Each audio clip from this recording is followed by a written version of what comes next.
Ja som, keď som sa pripravovala na náš školu, tak som si dala takú poznámku, že choroba 21. storočia v materstve byť Mhm, dokonalou matkou.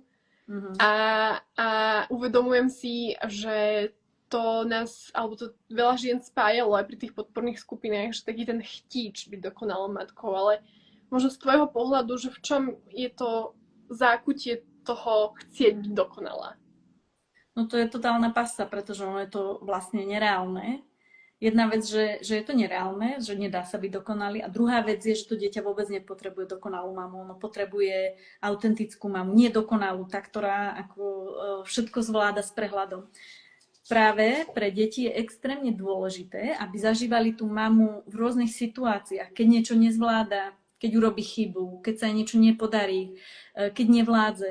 A aby ju videli, že ako sa s tým vysporiadáva a ako to prežíva. Aby videli aj tie deti, že ten život nie je dokonalý a že nemusia aj oni byť neustále v nejakom dokonalom móde a hrať sa na dokonalosť. Čiže je to obrovská pasca, jednak pre samú mamu, ale aj pre tie deti, nie? Že keď máme tú extrémnu snahu byť Mhm. dokonalá.